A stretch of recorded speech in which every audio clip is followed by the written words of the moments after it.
Assalamualaikum warahmatullahi wabarakatuh. Alhamdulillahirrahmanirrahim. Nahmaduhu wa nasta'inu wa nastaghfiruh. Allahumma sholli ala Sayyidina Muhammad wa ala alihi wa ashabihi wa man tabi'ahum bi ihsanin ila yaumiddin. Alhamdulillah, segala puji bagi Allah yang telah memberikan kita banyak sekali kenikmatan ya, teman-teman semua. Alhamdulillah, Pak Saiful Mudajat, selamat datang di Google Meet ini. Walaupun sendirian ya, tidak apa-apa ya. Insya Allah berikutnya banyak teman-teman yang ikut bergabung mudah-mudahan. Kali ini izinkan saya Rani Susanti CGP Angkatan 7 menyampaikan sedikit ya ilmu dari banyak yang saya dapat di pendidikan PGP ya, pendidikan guru penggerak. Di antaranya filosofis KHD, kemudian nilai dan peran guru penggerak, dan masih banyak lainnya. Ada inquiry apresiatif dan masih banyak yang lainnya ya.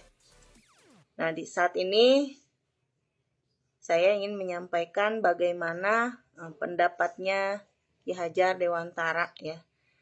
Ini bagi guru penggerak mungkin bukan sesuatu yang baru ya di dunia pendidikan itu, bagaimana filosofis pemikiran KHD yang diantaranya tujuan pendidikan yaitu proses menuntun kekuatan diri murid sesuai dengan kodrat alam dan zamannya untuk mencapai keselamatan dan kebahagiaan sebagai setinggi-tingginya ya.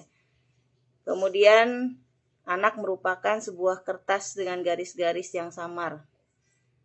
Tugas seorang guru adalah menebalkan garis-garis samar tersebut, menguatkan potensi positif dalam diri anak. Ya, jadi kita melihat, makasih Ran udah gabung. Kita melihat bahwa seorang anak itu merupakan kertas ya. Kertas dengan garis samar. Jadi tugas kita sebagai guru yaitu menebalkan garis-garis samar itu. Jadi kalau misalnya ada potensi positif ya yang ada di dalam diri anak, maka kita itu istilahnya menebalkan garis itu gitu ya. Kemudian kita tahu bahwa yang saya hadapi ya, yang dialami sekarang yaitu banyaknya pergeseran nilai ya. Nah, di dalam guru penggerak ini, nilai guru penggerak itu yaitu berpihak pada murid ya, yang pertama. Kemudian mandiri, kemudian kolaboratif, dan terakhir inovatif. Contoh berpihak pada murid, kita itu jadi harus mengutamakan apa sih kebutuhan murid kita gitu.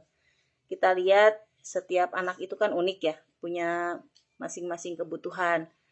Nah, ketika kita mengajar, kita tidak lagi menjadi teacher center ya, tetapi kita ke student center gitu. Yang kedua, bagaimana kita memperlakukan anak secara mandiri ya. Jadi anak mampu mandiri. Kemudian bagaimana, mungkin ini kalau seorang guru itu sudah terbiasa ya, bagaimana menjadikan anak-anak kita bisa berdiskusi misalnya, bisa berkolaborasi. Kalau kita guru dengan teman sejawat gitu ya, dengan kepala sekolah, dengan wali murid gitu kan. Nah, anak-anak kita bagaimana dengan teman-teman sejawatnya, menjalin kerjasama yang baik. Kan anak itu kan ada yang dia suka bekerja kelompok, ada yang dia senangnya sendiri. Nah, itu bagaimana kita sebagai guru penggerak itu mampu menanamkan nilai-nilai yang tadi. Ada 4 ya. Yang pertama berpihak pada murid, yang kedua mandiri, yang ketiga kolaboratif, yang keempat inovatif. Nah, itu mungkin hal yang biasa kita lakukan ya. Bagaimana berinovasi, kita membuat sesuatu yang baru gitu ya. Itu di dalam guru penggerak itu ya yang harus kita tekankan. Berpihak pada murid, kemudian diulangi lagi ya, mandiri, berkolaborasi, dan inovasi. Lalu selain nilai guru penggerak itu ada peran guru penggerak ya. Apa sih perannya? Walaupun kadang-kadang ya guru penggerak itu dianggap segala bisa gitu ya. Padahal tidak seperti itu ya. Kita tidak akan jadi apa-apa kalau tanpa dukungan dari teman-teman gitu.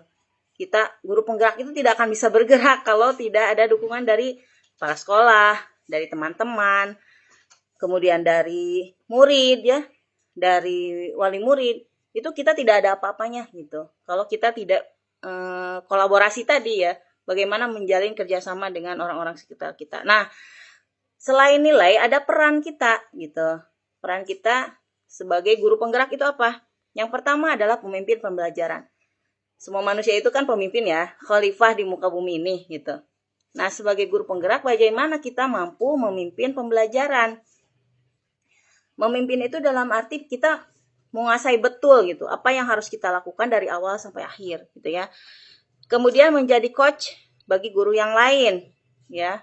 Mampu menjadi coach itu artinya coachi ya. Coachi itu mampu memberikan, bukan kita yang memberikan solusi, tapi kita mampu menggali potensi teman kita atau anak didik kita gitu ya. Bagaimana dia menemukan solusi dari permasalahannya. Kemudian mendorong kolaborasi antar guru ya. Peran guru penggerak itu bagaimana dia menjalin kerjasama. Masya Allah ya, ini di Kecamatan Cigombong ini yang awalnya tadinya guru PGH nih ya, itu mampu menjalin kerjasama yang luar biasa, terutama dalam bidang keagamaan. Masya Allah, berhasil dan sudah hampir setahun ya, lebih mungkin. Nah, mudah-mudahan ini kolaborasi ini menjadikan doa kita memancar ke langit gitu ya. Allah kabulkan semua doa-doa kita gitu. Jadi tidak hanya sekedar kolaborasi urusan dunia saja gitu ya, tapi ini juga insya Allah nih, yang hadir di sini ya saya doakan semoga sehat, bahagia selalu, diberikan rezeki yang berlimpah berkah ya. Karena kalau silaturahim itu kan katanya memanjangkan umur ya. Kemudian mewujudkan kepemimpinan peserta didik. Jadi selain guru penggeraknya sendiri yang mampu memimpin pembelajaran, juga bagaimana menggali potensi peserta didik agar mampu mewujudkan kepemimpinannya gitu ya. Kemudian menggerakkan komunitas belajar ya. Makanya kalau bisa ya guru penggerak itu ada di bagian dari pengurus KKG misalnya, di kelompok kerja guru ya. Jadi di sana bisa menyebarkan ilmu yang didapatkan. Kemudian ada namanya yang saya dapat dari pendidikan guru penggerak ini adalah istilah inquiry apresiatif ya. Apa sih itu? Merupakan sebuah paradigma yang berfokus pada upaya kolaboratif untuk menemukan hal positif dalam diri seseorang. Jadi pengalaman yang sangat berharga ya, baik dalam satu organisasi dan dunia sekitarnya, baik di masa lalu, masa kini maupun masa depan. Ini menurut Ryder and Whitney tahun 2005. Jadi fokus pada potensi yang dimiliki oleh seseorang ya, terutama adalah peserta didik. Ada satu hal yang sangat penting saat ini yang ingin saya sampaikan, yaitu tentang budaya positif ya. Apa sih itu budaya positif? Nah, disiplin positif sebagai pendidik ya, kita itu punya tujuan menciptakan anak yang memiliki disiplin diri sehingga mereka bisa berperilaku dengan mengacu pada nilai-nilai kebajikan universal ya, dan memiliki motivasi intrinsik bukan ekstrinsik ya. Kita tahu bahwa motivasi intrinsik itu adalah motivasi yang dari dalam gitu ya. Jadi bukan didorong-dorong dari luar, tapi bagaimana motivasi itu keluar dari dirinya sendiri. Itu yang lebih mantap ya. Mungkin teman-teman juga bisa merasakan. daripada kita disuruh-suruh gitu kan, daripada kita didorong-dorong oleh orang lain, kan sebel ya, kadang-kadang kesel kalau apalagi kalau seperti perintah gitu ya, itu kan bikin gondok gitu ya. Tapi kalau misalnya itu muncul dari diri kita sendiri, maka akan muncul semangat yang tinggi gitu. Bagaimanapun orang mendorong, kalau misalnya tidak ada dari dirinya sendiri, maka akan sulit gitu. Mungkin teman-teman juga pasti merasakan itu ya. Nah, di dalam budaya positif ini kita sering menemukan adanya hukuman ya. Kalau misalnya anak didik kita melanggar, maka dihukum gitu kan. Nah, hukuman itu teman-teman perlu ketahui ya, dia itu bersifat tiba-tiba ya. Kalau misalnya ada anak kesiangan nih, kita hukum, ayo kamu push up misalnya ya. Atau sekarang tuh sih udah jarang ya guru menghukum muridnya. Kalau zaman dulu kan ada yang dipukul gitu ya, zaman dulu ya. Ada yang sampai disetrap, ada yang macam-macam lah hukumannya itu ya. Nah, itu tiba-tiba, kemudian terkadang tidak sesuai dengan masalah ya, masalah yang dibuat itu, dan anak merasa disakiti dan dipermalukan gitu ya. Ini menurut pendidikan guru penggerak yang saya dapatkan ya. Walaupun dari disertasi yang pernah saya buat ya, hukuman itu menurut Imam Ghazali itu ternyata kalau dalam Islam kan harus ya. Tapi yang saya dapat sekarang seperti ini. Jadi tergantung kembali ke kita ya. Kita mau pakai yang mana gitu. Tapi kita lihat positif dan negatifnya. Nah, hukuman itu ternyata membuat anak merasa disakiti dan dipermalukan gitu ya. Makanya pernah juga ada kejadian ya, seorang guru menghukum muridnya, disetrap di depan gitu ya. Ternyata saat ini orang tuanya protes gitu ya. Orang tuanya protes, katanya pembulian gitu. Dia bilang pembulian gitu ya. Itu kembali lagi ya ke kitanya gitu ya. Bagaimana kita menjelaskan apakah betul itu pembulian gitu, atau kita memang juga ingin memberikan yang terbaik ya. Tetapi kalau dilihat dari sini, dari PGP ya, pendidikan guru penggerak, ya seperti ini. Kemudian ada juga istilah konsekuensi. Konsekuensi itu biasanya sudah terencana gitu ya. Kemudian sudah disepakati ya. Kemudian dibahas, disetujui ya bersama gitu oleh murid dan guru. Kemudian murid juga sudah mengetahui sebelumnya konsekuensi yang akan didapat dan akan diterima bila dia melanggar. Gitu ya. Itu kalau konsekuensi. Ada lagi istilah lain selain hukuman, konsekuensi, kemudian ada yang baru nih yang saya dapatkan. Jujur ya, banyak hal baru yang saya dapatkan di guru penggerak ini, dan insya Allah teman-teman kalau ikutan nanti ya besok lusa, mudah-mudahan Allah mudahkan untuk bisa mengikuti. Itu banyak hal baru yang tadinya saya tidak tahu menjadi tahu gitu ya. Ini restitusi itu mengarahkan murid untuk mencari solusi atas masalah mereka gitu. Dan mengajarkan bagaimana memperlakukan orang lain sehingga dapat melakukan perubahan perilaku dalam jangka waktu yang panjang. Jadi teman-teman bisa bedakan ya, bagaimana hukuman, bagaimana konsekuensi, dan bagaimana restitusi. Mana yang lebih dibutuhkan oleh anak didik kita gitu. Apakah berupa hukuman, apakah konsekuensi, atau restitusi. Nah, sekarang kita bahas itu bagaimana seorang guru penggerak itu tidak hanya guru penggerak, tapi ini juga kenapa saya share di sini supaya kita bisa sama-sama melaksanakan gitu ya. Ada istilah posisi kontrol ya. Nah, ada sebagai posisi kontrol itu sebagai penghukum. Misalnya guru sebagai penghukum. Mungkin teman-teman juga tahu atau bisa memberikan contoh ya, atau pernah merasakan bagaimana memposisikan kita sebagai pengontrol, penghukum ya, sebagai penghukum. Kemudian membuat murid kita itu merasa bersalah gitu kan.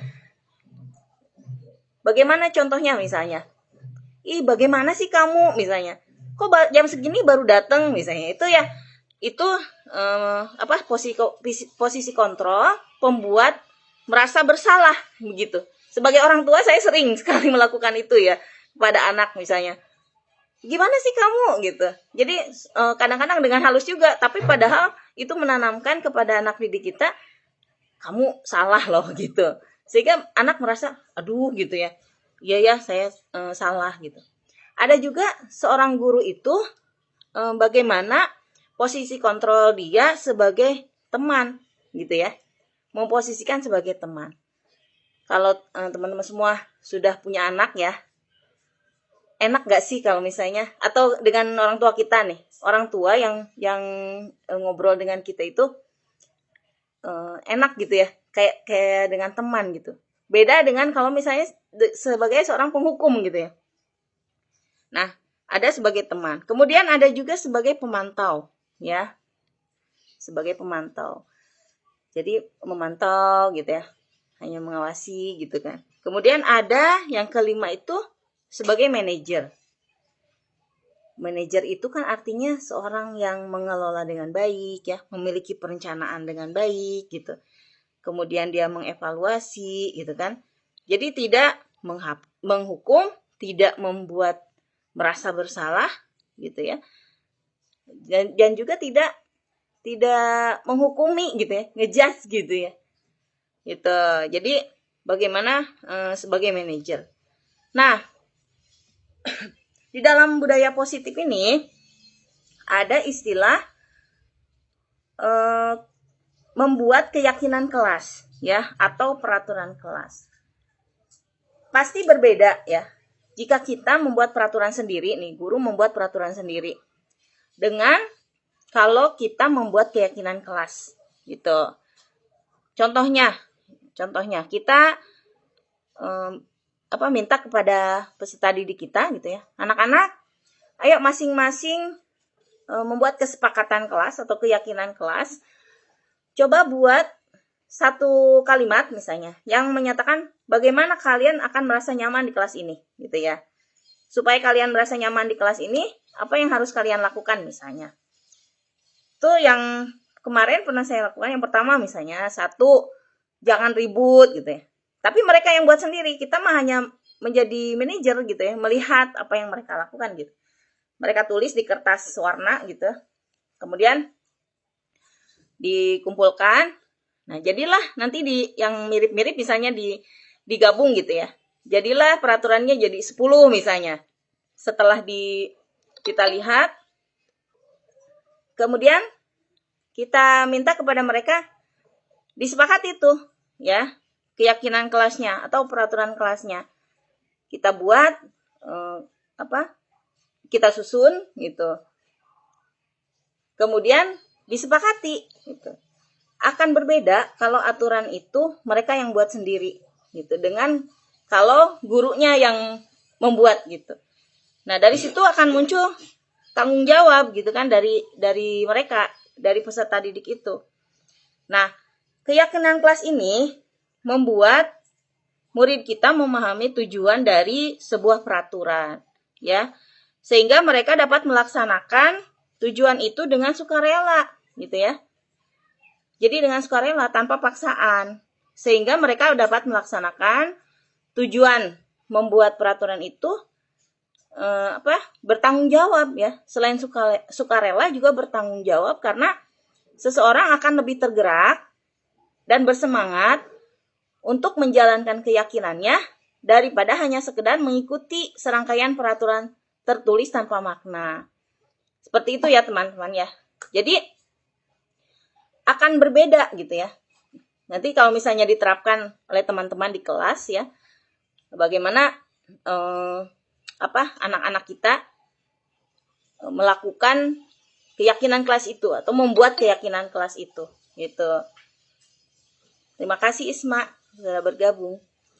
Jadi kita buat itu gitu ya, keyakinan kelas itu dari mereka sendiri untuk mereka sendiri gitu ya, dari mereka untuk mereka, oleh mereka gitu. Jadi bukan kita guru yang anak-anak kamu harus begini, nanti hukumannya begini misalnya. Tidak seperti itu ya. Kalau terlambat itu perbuatan baik atau tidak baik ya? Tidak baik, pinter. Kan gini ya, Ika. Perbuatan manusia itu kan biasa dua salah ya. Nah, aku mau tanya nih, coba ceritakan. Mengapa Ika terlambat? Soalnya jaga lari Oh, jaga lari sakit. Keren banget kamu ya, hebat. Alhamdulillah. Mudah-mudahan harinya cepat sembuh ya. Nah, tapi kan Ibu harus memanage waktu nih. Seharusnya tidur jam berapa? Jam 8. Nah, kan waktu kelas 4 nih ya, waktu masuk kelas 4 kan kita punya kegiatan kelas kan? Seharusnya kita bagaimana tuh? Datang telat waktu, terus harus? Iya, tidak telat ya. Kira-kira yang kita doakan lah, ada itu dulu ya. Terus nanti kira-kira mulai kapan nih Ibu mau datang tepat waktu? Oke, terus doa.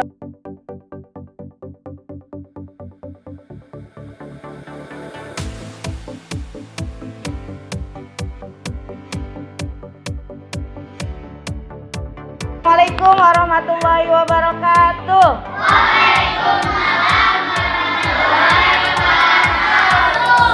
Baik anak-anak sekalian, hari ini kita mau membuat keyakinan kelas ya. Apa itu keyakinan kelas, tahu? Bagaimana? Kita harus meyakini, kita harus punya kesepakatan ya. Bagaimana di kelas ini supaya aman, apalagi nyaman, apalagi damai ya. Yang itu nanti harus siapa yang menjalankan? Siapa? Kalian semuanya ya yang ada di kelas ini. Jadi kalian harus bertanggung jawab dengan apa yang sudah kita sepakati gitu ya. Baik, sekarang langsung aja ditulis saja.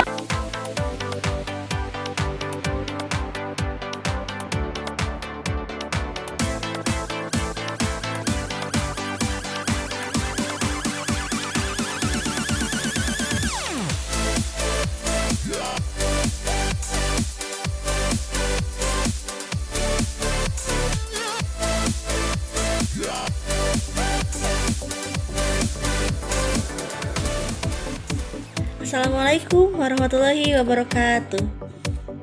Perkenalkan, nama saya Mela Octavia. Saya adalah guru kelas 4 di SDN Cigombong 2. Dan saya juga adalah rekan sejawat dari Ibu Rani Susanti yang sama-sama mengajar di kelas 4 di SDN Cigombong 2. Dalam keseharian kami berdua ini sering sekali berdiskusi tentang pembelajaran yang